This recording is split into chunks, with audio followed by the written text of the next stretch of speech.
সোমবার রাজ্যে কমল সংক্রমণের হার, সামান্য কমল দৈনিক মৃত্যুর সংখ্যাও। কলকাতায় কমল কন্টেইনমেন্ট জোন।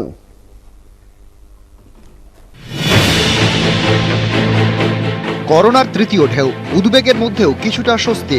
রাজ্যে কিছুটা হলেও কমল সংক্রমণের হার। কলকাতায় কমল কন্টেইনমেন্ট জোনের সংখ্যা। 44 থেকে কন্টেইনমেন্ট জোন কমে হলো 33।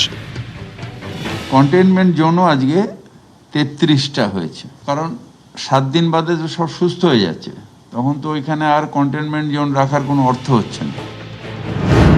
রবিবার ছিল 27.73%, সোমবার সংক্রমণের হার 26.43%। রবিবারের তুলনায় সোমবার রাজ্যে সামান্য কমেছে মৃতের সংখ্যাও। রবিবার মৃত্যু হয় 36 জনের, সোমবার মৃতের সংখ্যা 33। সোমবার রাজ্যে কমেছে করোনা টেস্টের সংখ্যা। রবিবার 53,876 জনের করোনা পরীক্ষা হয়, সোমবার 35,515 জনের। করোনা টেস্ট কমছে, রাজ্যে দৈনিক আক্রান্তের সংখ্যাও কমছে। রবিবার সংখ্যাটা ছিল 14,938, সোমবার রাজ্যে করোনা আক্রান্ত 9,385। রাজ্যে আক্রান্তের শীর্ষে এখনো কলকাতা। সোমবার কলকাতায় করোনা আক্রান্ত হন 1,879 জন। কলকাতার গায়ে উত্তর 24 পরগনা। এই জেলায় সোমবার আক্রান্ত 1,863। নিউজ 18 বাংলা। ক্ষমাতেও কালারফুল মদন। সোশ্যাল মিডিয়ায় মদনের বক্তব্যে বিতর্ক, সতর্ক করে মদনকে বার্তা তৃণমূল শৃঙ্খলা রক্ষা কমিটির। ফের ফেসবুক লাইভ।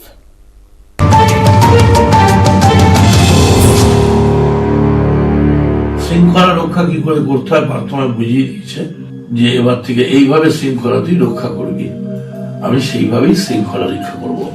অ্যাকচুয়ালি আমি একজন বলেছিল তোমার সব থাকবে জীবনে, শুধু যশ থাকবে না। পরে একজন বললো যশ তোমার কি করে থাকবে, যশ তো নুসরাতের কাছে চলে গেছে। পার্টিটা প্রথম দিন থেকে যারা নিয়ে এগিয়েছিল তার প্রথম নাম যদি মুকুল রায় হয়, তাহলে দ্বিতীয় নাম পার্থ চট্টোপাধ্যায়, তৃতীয় নাম সুব্রত বক্সী, অবশ্যই মমতা বন্দ্যোপাধ্যায় তো আছেন। আমার মন বান্ধিবি, চোখ বান্ধিবি, অনুরাগ বান্ধিবি কেমনে। করদ রাজাদের মতো হঠাৎ কেউ কেউ মাথা তুলে বলে আমি যা বলবো তাই হবে, রথ হবে আমি দেবে, পথ হবে আমি, মূর্তি হবে আমি দেবে, হাসি অন্তর যাবে। তৃণমূলে না থাকলে তো ডুবে মরে যাবো, কারণ সমুদ্রের মধ্যে তো আমিও আছি। আর মমতা ব্যানার্জির ছবি, এপাশে অভিষেকের একটা ছবি, আর খালি লিখে দেবে ইমানদার ছিল মমতা বন্দ্যোপাধ্যায় যদি মোহনদাস করমচাঁদ গান্ধী, তাহলে অভিষেক হচ্ছেন আমাদের নেতাজি সুভাষচন্দ্র। মেজাজার এই আসল রাজা, আমি রাজা নই।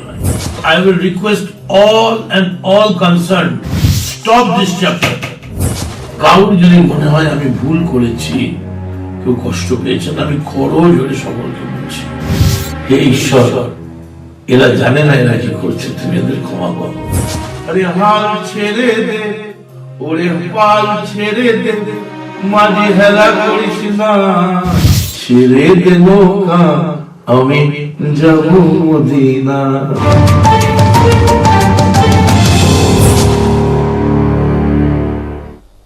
তৃণমূল বড় পরিবার, সুখী পরিবার, মন্তব্য কুণাল ঘোষের।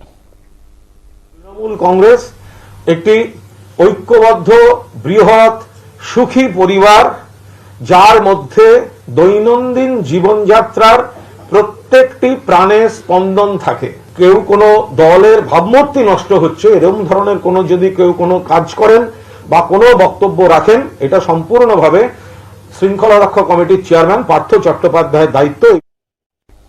দিল্লিতে প্রজাতন্ত্র দিবসের কুচকাওয়াজে অনুমতি দেওয়া হোক বাংলার ট্যাবলোকে। কার্যত দলীয় লাইনের বাইরে হেঁটে প্রধানমন্ত্রীকে অনুরোধ বিজেপি নেতা তথাগত রায়ের। 21-এর হার থেকে শিক্ষা নিয়েই কি বাঙালি আবেগ জয়ের চেষ্টা? প্রশ্ন রাজনৈতিক মহলে।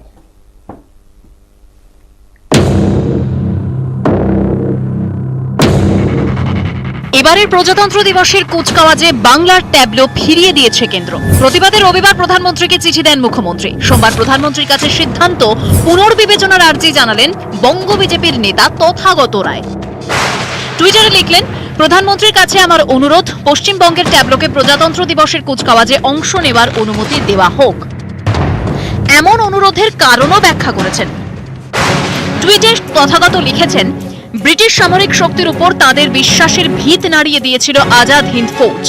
এই ফৌজের মাথায় ছিলেন সুভাষচন্দ্র বসু। নেতাজির অবদান নিয়েই তৈরি এই ট্যাবলো। যে বার্তা মানুষের কাছে দেয়া যাবে যে ভারতের স্বাধীনতা আনয়নে একটা বাংলার যুব শক্তির কত বড় একটা ভূমিকা ছিল এবং তার মধ্যে নেতাজি সুভাষচন্দ্র বসুর কত বড় একটা ভূমিকা ছিল, আমার বিশ্বাস আমার আবেদনে সাড়া দেবেন এবং এই ট্যাবলোটাকে শেষ পর্যন্ত অনুমতি দেওয়া হবে। বঙ্গ বিজেপির বাকি নেতারা কেন্দ্রের সিদ্ধান্তকেই সমর্থন জানিয়েছে। এর মধ্যে বিতর্কের কোনো অবকাশ নেই। কোন সময় কোন রাজ্য আগে আবেদন করে সেই জন্য তাদের আবেদন গৃহীত হয়, দুটো রাজ্যের একই টপিক হয়ে গেছে, তো স্বাভাবিকভাবে দ্বিতীয়টি তখন বাদ চলে যায় এবং নানা বিষয়ে সিদ্ধান্ত হয়। আজকাল তো গরু মরে গেলে, কুকুর মরে গেলে, চাপা পড়ে গেল, সবাই টুইট করে। সোশ্যাল মিডিয়া তো যার কথা কেউ শোনে না সে তার লিখবে, সেই জন্যই সেগুলো আছে। তাকিয়ে দেখুন বিজেপি দলটাকে, তাদের এতদিন ধরে মনে হলো না যে নেতাজিকে যেভাবে বাদ দেওয়া হলো তার প্রতিবাদ করা উচিত। মমতা বন্দ্যোপাধ্যায় চিঠি লিখলেন, আজকে তথাগত রায়কে টুইট করতে হচ্ছে। ভালো করেছেন। দলের লাইনের বাইরে গিয়ে প্রধানমন্ত্রীকে চিঠি তথাগত। অনেকের মতে বাঙালির মন পেতেই এই কৌশল। 21-এর ভোটের আগে বাঙালি আবেগে শান দেওয়ার চেষ্টা করেছিল বিজেপি। মোদি থেকে শাহ বঙ্গে প্রচারে এসে প্রত্যেকের মুখেই রবীন্দ্র নেতাজির কথা শোনা গিয়েছে, কিন্তু ফল বেরোনোর পর দেখা যায় বাংলা নিজের মেয়েকেই চেয়েছে। তাহলে কি 21 থেকে শিক্ষা নিয়েই বাঙালি আবেগ জয়ের লক্ষ্যে তথাগতের এই আর্জি? যদিও বঙ্গ বিজেপি মোদী সরকারের সিদ্ধান্তেরই পাশে। নিউজ 18 বাংলা। অমিতাভ চক্রবর্তী বিতর্কে আরও অস্বস্তিতে বিজেপি। দলের রাজ্য দপ্তরের সামনে অমিতাভ বিরোধী পোস্টার। বিজেপির ঘরের কোন্দল একেবারে রাজপথে।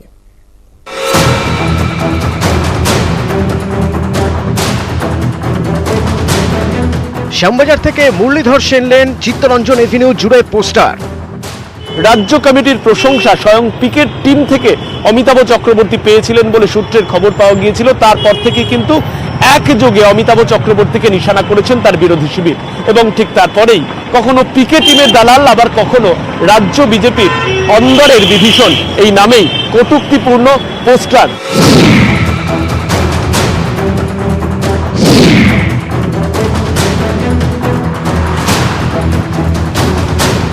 নতুন রাজ্য কমিটি তৈরির পর থেকেই বিজেপির অন্দরে অমিতাভ চক্রবর্তীর বিরুদ্ধে ক্ষোভ বাড়ছে। একাধিক নেতা প্রকাশ্যে প্রশ্ন তুলেছেন। রাজ্য কমিটির বিরুদ্ধে কার্যত বিদ্রোহ ঘোষণা করেছেন মতুয়া নেতারা। আমাদের মনে রাখা দরকার, আমাদের এখানে কিছু খুব পুরনো বিজেপি কর্মীকে কিছুদিনের মধ্যে তাদের দল থেকে বিতাড়িত করা হয়েছে। যখন এইসব ঘটনা ঘটে তার প্রতিফলন অনেক কিছুতে পড়ে। যার বিরুদ্ধে পড়ছে তার বিরুদ্ধে তো শান্তনু ঠাকুর বলেছেন কিছু কথা, মন্ত্রীকে কলঙ্কিত করার জন্যও কেউ করতে পারে। মানুষের কাছে যেমন অ্যাকসেপ্টেড নন, দলের মধ্যেই তো অ্যাকসেপ্টেড নন। যদি তৎকাল বিজেপিরা এসে তাদের দল দখল করার চেষ্টা করেন তো তাদের মধ্যে একটা প্রতিক্রিয়া চলছে। আদি বিজেপি বনাম তৎকাল বিজেপি বনাম পরিযায়ী বিজেপি, এদের মধ্যে একটা লড়াই চলছে। কারা করেছে জানি না, কিন্তু বিজেপির এর সাথে কোনো সম্পর্ক নেই। বিজেপি এই ধরনের নোংরা রাজনীতি পছন্দ করে না। কিছু লোক অতি বিপ্লবী, অতি হতাশ, তারা হয়তো এসব কাজ করে বেড়াচ্ছেন, কারো কাছ থেকে পয়সা নিয়ে এসব করছেন। এর সঙ্গে রাজনীতির কোনো সম্পর্ক নেই।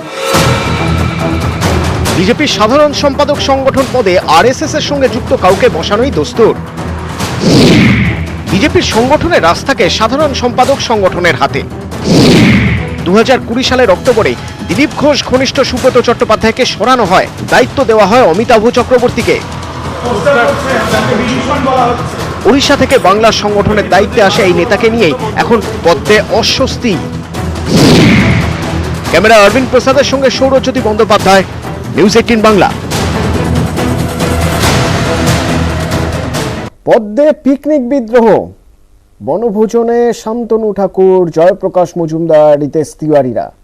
পিকনিকের ফাঁকেই সিএ নিয়ে সুর চড়ালেন কেন্দ্রীয় মন্ত্রী শান্তনু ঠাকুর।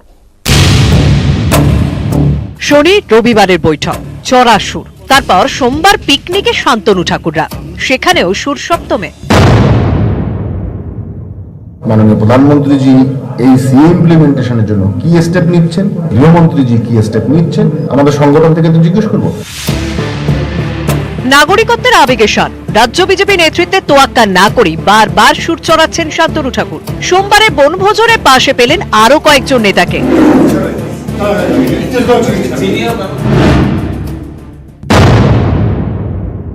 উত্তর চব্বিশ পরগনা বনগাঁ গোপালনগরের রঘুনাথপুরে এই গোপালনগর দক্ষিণের মন্ডল সভাপতি হরিশঙ্কর সরকারের বাড়িতে ইতিমধ্যে কিন্তু রাজ্য বিজেপির যাদেরকে বিরোধী গোষ্ঠী বলা হচ্ছে, অর্থাৎ রাজ্য বিজেপি কমিটিকে যারা প্রোটেস্ট করেছে তাদেরকেই কিন্তু আজকের এই পিকনিকে দেখা যাচ্ছে। আমরা সবাই মিলে একটু পিকনিকের মহল, পিকনিক করতে এখানে আজকে কারা কারা আসার কথা আছে? আমাদের বন্ধু বান্ধব সব। রাজনৈতিক পিকনিক না না, তাহলে সামাজিক চড়ুইভাতি। এদিনে পিকনিকে ছিলেন রাজ্য কমিটি থেকে বাদ পড়া রিতেশ তিওয়ারি, সায়ন্তন বসু, প্রাক্তন রাজ্য সহ সভাপতি জয়প্রকাশ মজুমদার এবং বনগাঁ উত্তর, গাইঘাটা এবং কৃষ্ণগঞ্জের বিজেপি বিধায়করা। বনভোজনের মধ্যেই নেতাদের নিয়ে বৈঠক করেন শান্তনু ঠাকুর। স্থানীয় বেশ কয়েকজন নেতা থাকলেও এই পিকনিকে হাজির ছিলেন না স্থানীয় বিজেপি বিধায়ক। কোথায় পিকনিক হচ্ছে আমার জানা নেই, কিছু বিক্ষুব্ধ লোকজন মিলে করছে। আমি তো পার্টির লোক, আর যারা আলাদাভাবে মতুয়ার নামে বা বিভিন্ন বিক্ষুব্ধ নামে মিটিং মিছিল করছে সেই সমস্ত জায়গায় আমি উপস্থিত থাকবো না, সেটা আমার পার্টির রুলসের বাইরে। নিজের নির্বাচনী এলাকায় সম্পর্ক যাত্রার কর্মসূচি নিচ্ছেন শান্তনু ঠাকুর। তাহলে কি রাজ্য বিজেপিকে এড়িয়ে বেসুরোদের নিয়ে সংগঠনে জোর? সুরের থেকে যদি বেসুর শুনতে ভালো লাগে তাহলে মানুষের কাছে সেটাই গৃহীত হয়। ভারতীয় জনতা পার্টির চারটায় যদি বেসুরোর সংখ্যা বেশি হয়ে যদি সুর বাজে সেটায়, তাহলে মানুষ সেটাকে গ্রহণ করবে। এই জোশটা যেন তৈরি হয়েই থাকে যে আগামী 24-এর আগে একটা বড় লড়াই দিতে পারি। যারা আমার জন্য করেছে তাদেরকে নিয়ে, তাদের বাদ দিয়ে নয় নিশ্চয়ই। শান্তনু ঠাকুর কেন্দ্রীয় মন্ত্রী হয়ে কেন্দ্রীয় সরকারের বিরুদ্ধে বলেছেন, তারা এই দাবি তুলেছেন। এরা শেষ পর্যন্ত বিজেপিতে থাকবে কিনা আমি জানি না। বনগাঁ থেকে Aniruddha Kirtania, news 18 Bangla. Credit card আছে কিন্তু ব্যবহার করা হয় না, তবু প্রতি মাসে টাকা কাটা হয় বলে অভিযোগ। কখনো 1600, কোনো মাসে 2200 টাকা। বিজয় বিপাকে স্বেচ্ছাসেবী সংস্থার কর্মী।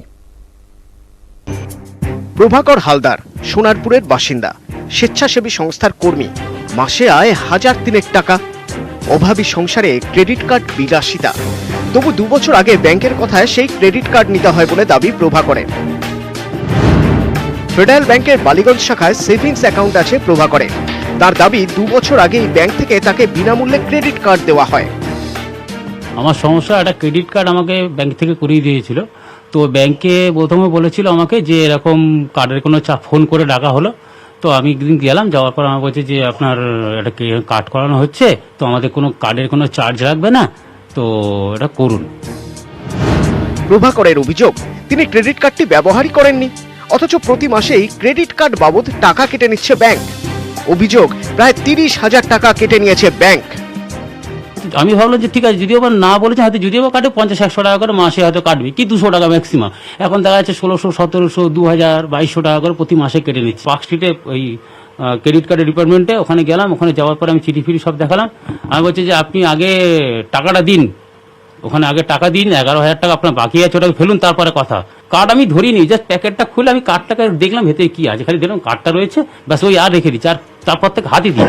কার্ডটিতে লেখা আছে মেক লাইফ সিম্পল।